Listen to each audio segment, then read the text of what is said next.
Welcome to the Circuit News. Since the beginning of sports, there have been bad calls and angry fans. But in the last 20 years, things are changing. First, there was the 2004 U.S. Open.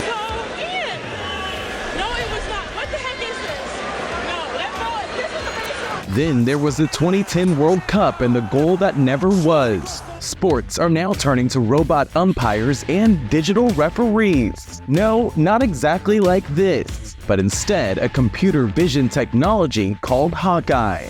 This is Paul Hawkins, the man who saved tennis and other sports from bad calls.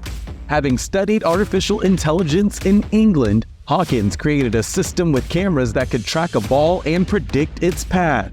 It was originally created for cricket, but tennis was the first sport to pick it up worldwide. Starting in 2006, it's been reducing tantrums ever since, becoming a standard tool on the court. While you might think that Hawkeye is showing you what happened, it's actually calculating and projecting what's going to happen based on the trajectory of the ball. At 340 frames per second, the computer generates 340 different positions of the ball per second, allowing it to very accurately predict where the ball will bounce before it even touches the ground. Fancy algorithms that take into account ball compression and skid create that bounce mark that we see on the screen. And just like line judges in tennis, umpires in baseball, yeah, they can also make human errors. This year, all 30 teams in minor league baseball introduced an automated ball and strike system, or ABS, also known as Robo umps, to make better calls during the game.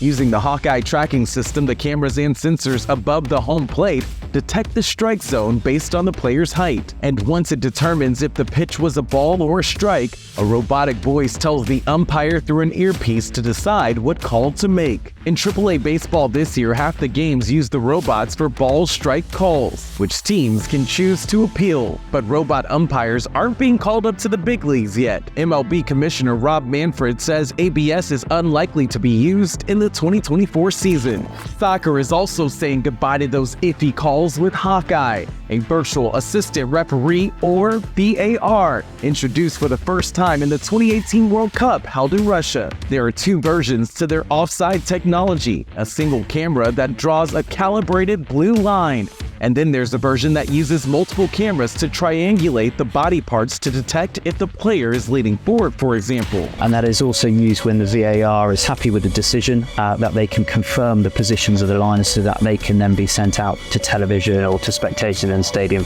so they can understand exactly where the lines have been placed and where they correspond to on the player's body.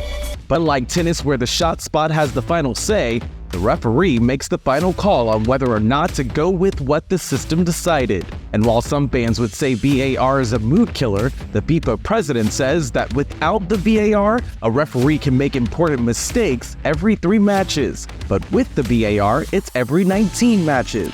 Meanwhile, at Georgia Tech, a software engineer taught himself computer vision AI to create a digital referee for basketball. There's like 18 different key points on the players. Everything is detected by this model and has the coordinates of every single position of your body points. He used over 3,000 photos to train the model to track the ball's movement and the position of a player's ankles and wrists to detect double dribbling and traveling violations. He's now working on version 3.0, which will include the capacity for multiple players, cameras, and the ability to detect shooting fouls and reach in. With basketball is that it's really fast paced, and for referees it's very difficult in some angles especially to see all parts of the court. Pai is also developing a mobile app that he hopes will bring accurate officiating to youth leagues and pickup games around the world. That's all the time we have for now. Thanks for joining us. We'll see you right here again at Circuit News TV.